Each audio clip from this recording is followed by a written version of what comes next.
Bienvenue à tous pour une nouvelle vidéo à chaîne. Aujourd'hui nous allons voir un truc très intéressant. Franchement ça vous fait plaisir et ça me plaît énormément. C'est une petite Indalux CMR. Et oui, pas une pâle copie de chez Terrendrick, une véritable Indalux. Je vous garantis, ça me fait énormément plaisir. Par contre, moi ce qui me fait énormément chier, c'est l'étiquette qui est en train de se plier. Alors que c'est une étiquette en AU, avec bien sûr la référence dessus. Ça me fait énormément chier que si ça se bat, je suis dans le caca. Alors aujourd'hui, nous allons... vous allez... Oh ah, j'ai mal à la gorge. En fait, je vais vous montrer un luminaire, par contre, qui est assez chelou. Mais par contre, qui a énormément de problèmes. Qui dit Indalux, comme l'Italie, la merde, point de vue peinture sur l'aluminium, vous allez voir c'est rapide, et il y en a énormément à dire là-dessus. Bon, vous allez voir que le luminaire a été repeint par-dessus, ça fait déjà un petit moment que je l'ai repeint, mais bon, ça, il y a moyen que je refasse le réflecteur proprement plus tard quand je serai bien installé. Et donc du coup ce qu'il fait c'est que voilà, c'est un luminaire que j'apprécie énormément, que j'ai récupéré il y a une paire d'années. Les Vivis du BTR, très fin le BTR, sont très chiants à défaire. J'en ai eu une facile qui a été défaite, l'autre non. L'autre à la prix tarif, le support était pété. Donc du coup voilà un petit peu le bordel. Je vais abaisser, c'est mieux parce que moi après le truc il est assez lourd, il est en BF 250 je crois celui-là. Donc la flemme de machin, oui je crois que celui-là il est en BF 250, sauf que l'étiquette est complètement bouffée. IP23 déjà, c'est quand même assez folklorique de se dire que c'est IP23 ce machin là. Il y a ma petite fiole d'encre et à côté il y a mon sirop typhon. Boire un coup comme ça me piquait à la gorge tout à l'heure. Ah, le sirop typhon. Buvons, le sirop typhon. Alors, on va parler de celle-là. Alors déjà, c'est vraiment un luminaire. Alors, déjà, vous allez me dire, Indalux, c'est quoi? Indalux, c'est la filiale, vraiment la véritable filiale d'Indal. Indalux, donc, l'Indal pour les Espagnols. Après, on a Industria pour les Néerlandais. WRTL pour les Anglais. Nous avons aussi 3 internationales, Claude Lefebvre, et patati et patata. Et tout a été repris par Indal, donc le holding Indal. Que eux étaient aussi rachetés par Philips après. Et que Philips a coulé. Bref, donc du coup, ce qu'il fait, c'est quoi là? C'est un modèle très intéressant. Top budget. Vraiment très top budget, ça c'est sûr. Avec un réflecteur voilà, donc de chez Indal traditionnel, donc de CM, bien sûr, c'est vraiment là, c'est de l'authentique. Par contre, la peinture, voilà, donc la peinture, c'est complètement, mais littéralement décollé. Là, actuellement, l'entièreté de la peinture qui est sur ce châssis-là est tout bonnement décollée. Et comme c'est une peinture plastifiée, ça tient encore, mais en fait, on le sent qu'il tient plus. Ça fait comme si c'était une feuille qui était posée sur le truc. C'est tellement... Même là, on le voit. Là, ça a été bouffé, on le voit. Là, je sais pas, on le voit... Non, on le voit peut-être pas de la caméra. Mais on voit que l'aluminium, je pense que l'aluminium en question, c'est de la mauvaise qualité. Même là, c'est pareil. C'est complètement bouffé. J'ose même pas trop toucher la peinture. Ouais, bon, on le voit là. La peinture, elle est complètement... Oh la vache! Ah, ça, c'est tout ce qui est manganèse et compagnie dans l'aluminium. L'aluminium est complètement bouffé. Allez, on voit même là. Ah, allez, c'est beau. Allez, bougez pas. Allez. Oh là, on ouvre grand la bouche. La peinture s'écaille de partout, mais d'une puissance. Alors, je pense qu'à mon avis, que quand l'aluminium est contaminé ainsi, cherchez pas. L'aluminium est mort. On n'arrivera plus jamais à le réparer. Là, c'est bouffé de là, c'est bouffé de là, c'est bouffé sur le côté, c'est bouffé de partout. C'est ça la maladie des luminaires espagnols, voire même italiens. C'est qu'en fait, je ferai une vidéo vraiment pour ça. C'est tout ce qui est peinture italienne et tout ça. Parce que je pense qu'à mon avis, c'est une peinture qui est normalement utilisée. Sauf que comme c'est, on va dire, peut-être une peinture ou peut-être le matériau en question, ou peut-être la fabrication qui est mal faite, le luminaire de base, le châssis en très bon état, c'est après peut-être la qualité du matériau, l'aluminium, l'alpax qu'ils ont utilisé, qui est peut-être dégueulasse. Parce que pour avoir autant de blancheur dessus, c'est qu'à mon avis, il y a beaucoup eu de manganèse dans l'aluminium qui fait la poudre d'alumine. Alors, je n'ai pas de tournevis, bien sûr, cruci. Juste à côté, il y a la lanterne qui va arriver juste après, mais on la voit pas trop. Ah non, c'est le verre de sirop typhon. Là. Donc, la petite vis. Alors, je crois que c'est une platine en BF250 ou SHP250. Je m'en rappelle plus du tout. Ça me fait chier, mais bon. Je vais ouvrir ça. Oula, vache, putain. Il pèse un allemand, le bordel. Par contre, je sais pas c'est quoi comme ballast, mais il date de 89. Non, t'es sérieux? 3EI. C'est un 3 international qui est dedans. Alors, il y a le condo. Il y a 2 condos. C'est trop drôle parce qu'en fait, il y a un condo en plastique, un condo en alu. Déjà, c'est perturbant. Ah non, en fait, il y en a un qui a été remplacé, je pense. Donc, il y a un condo en alu, un en plastique. Il y a le petit amorceur spécial.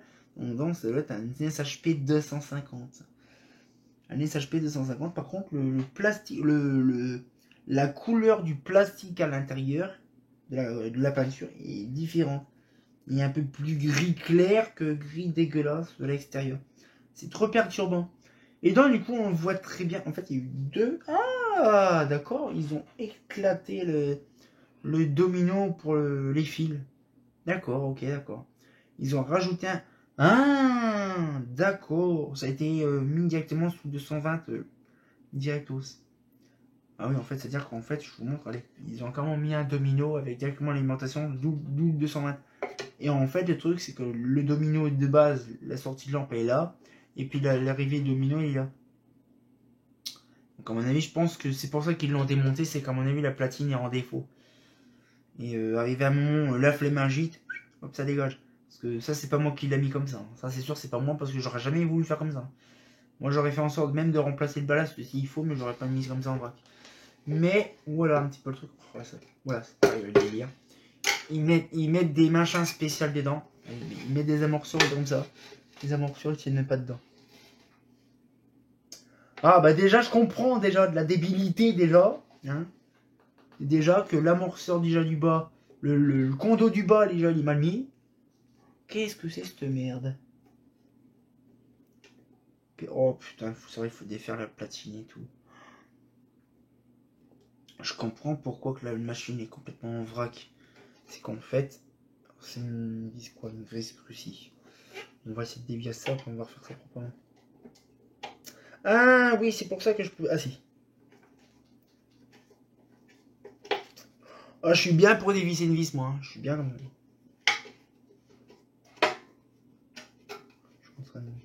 Voilà, donc là, on va tirer un peu la merdasse. T'es sérieux? T'es sérieux? Ah non, d'accord, il y a un petit clip sur les côtés. Voilà. Alors, ah bah oui, mais je comprends bien le bordel, le bousin. Il y a tout qui est complètement déglingué de partout. Oh là là. Alors ça, vous voyez, c'est des installateurs. Ils ont la flemme de remettre les trucs. Et déjà, en plus, le condo, je ne sais pas, il sert à quoi, parce qu'il ne sert à rien, là, en plein milieu du truc. Donc là, il faut que je remette tout ça proprement. Donc là, je vais vite faire serrer ça. Desserrer ça, revisser ça sur le côté. Ça sera bien. Parce que là, bon, c'est un petit peu de la shit. Les mecs qui ont fait ça, ils se sont foutus royalement d'une puissance. Ah, par contre, là, ce qui est chiant, c'est la platine qui pince patte. Là, donc là, je vais vraiment dévisser ça et remettre ça à fond. Là. Ah, puis ça fait des années que c'est comme ça en plus, hein. Wesh. Ça fait des années que c'est comme ça. Bon, par contre, c'est ultra chiant parce qu'en fait, quand on a des trucs qui sont éclatés depuis des années, on a peur que les trucs éclatent et ça, c'est chiant. Voilà, on va dévisser celui au-dessus aussi, comme ça, on va leur visser. Olé, par contre, là, ouais, ça, c'est pas du plastique celui-là, mais c'est de l'alu. Voilà, on va dévisser un petit peu tout ça. On va redescendre le bronzer. Là, là, là. Voilà. Comme ça, c'est bien, c'est beau, c'est propre, c'est neuf, lavé avec Myrlène machine. Hop là. Voilà, hop, on ferme le Bowser. Voilà, hop. Là, on referme celui-là également. Je ne sais pas ça a été fait quand, mais ça doit faire une paire d'années. Et ça, c'est pas nouveau, hein.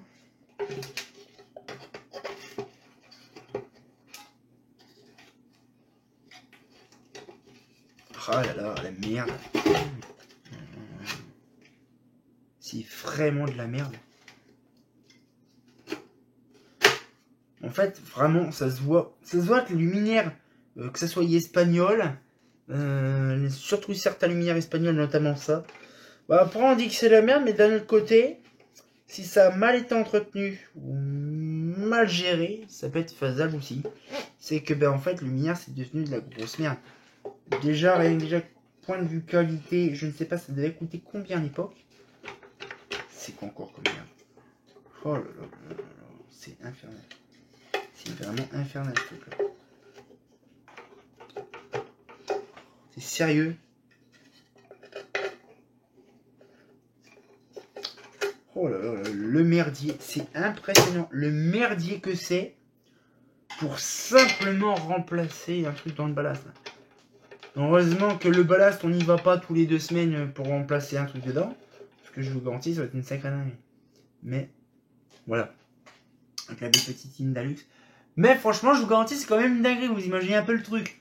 Ça se voit que c'est vraiment, on va dire, des luminaires vraiment qui est fait vraiment en Espagne et qui c'est vraiment, on va dire, c'est pas ouf. Hein. On est d'accord, c'est vraiment une tôle en alu, que de l'alu partout. C'est Matigamé l'alu. Mais ce que je veux dire, c'est que non, c'est ni fait ni à faire. Déjà, le réflecteur, ça va encore. Hein, le réflecteur, c'est... Après, je l'ai peint. Hein. Mais on va dire, il est pas trop piqué. Ça va, c'est de la bonne qualité. Mais par contre, leur culasse en Alpax, ils ont tellement mis de la manganèse comme Jaja, ça blanchit tous les côtés, la peinture se décolle. Ah oui, parce que ça tient plus, parce que comme la manganèse, on va dire, se cristallise par-dessus. Je ferai peut-être une vidéo là-dessus sur l'oxydation de l'aluminium. Mais en fait, le truc, c'est peut-être intéressant de me parler sur ça. Faut que je creuse un peu sur le sujet et je fasse une vidéo sur l'oxydation de l'aluminium. Pourquoi que ça fait une poudre blanche et surtout les effets néfastes quand on respire la poudre blanche. Bon, pas de ce que vous pensez, hein, mais la poudre blanche, justement, de l'aluminium. Bon, vite fait. Ça.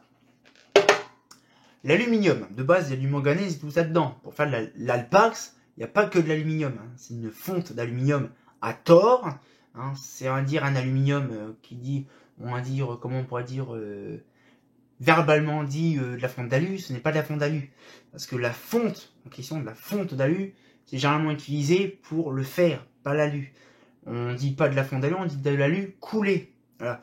Et dans l'aluminium, il n'y a pas l'atome de fer. Hein. Alors que là, ils mettent, pour faire de l'Alpax, pour qu'il soit plus dur et rigide, ils mettent certains produits, notamment, je crois, il y a du mâche-fer, il y a de la manganèse, je crois, et de la bauxite. Je crois qu'il y a ces trois-là, je ne suis pas sûr, je vous dis, je vous en parlerai dans une vidéo bien spécifique. Donc il y a ces 3 produits-là, qui fait que l'aluminium soit pas flexible et mou, hein, parce que quand on tape un grand coup dans un réflecteur, notamment celui-là bien sûr, que j'avais refait, qui est complètement déglingué, parce que je sais pas s'il allait tomber dessus, hein, ce qui fait c'est quoi là? Le matériau est plus dur, et c'est ce qu'on a actuellement dans tous les luminaires actuellement, ça s'appelle de l'Alpax. Et attention, il y a 2 versions. Il y a l'Alpax, que là par exemple, on a sur un châssis un châssis de Solaire 400. Vous voyez, ça fait une espèce de... Quand c'est neuf, c'est un truc bien brillant, bien dur. Et on a notre alu coulé, qui a notre version d'alu coulé. Et là, on le voit par exemple sur les chaudières DM3. C'est pas l'Alpax, c'est un alu coulé, différent. En fait, il y a plusieurs fontes, on va dire plusieurs alu coulés. Notamment l'Alpax qui est plus connu parce que c'est un truc qui est facilement coulable pour des petites pièces qui est plus léger. Quand c'est des grosses calottes, ça c'est de l'Alpax en gros, voire même plus. Mais il y a des endroits, par exemple, on va voir aussi, ça sera plus tard, ça sera la Eclatec éclat. Mais il y a par exemple la clip. La clip, c'est simple, c'est de l'alu coulé, mais qui n'est pas en alpax. Voilà, vous regarderez à l'occasion à l'intérieur d'une clip si vous voulez. C'est vraiment différent. Hein. Donc là, ce qu'il fait, c'est que ça, bon, on est parti dans un délire. Ce que je veux dire, c'est que voilà, on fera peut-être une vidéo thématique sur l'aluminium en général. Ça peut être bien.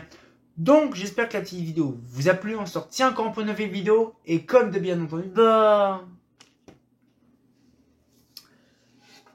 avec la peinture qui s'écaille, je voudrais faire un petit truc. Bon, après, ça paraît débile. Mais de l'éplucher comme une pomme de terre, hein, ça serait intéressant. Parce que bon, là, je pense qu'à la refaire entièrement, ça serait mieux de la laisser comme ça. Hein. Ah, c'est pas faux.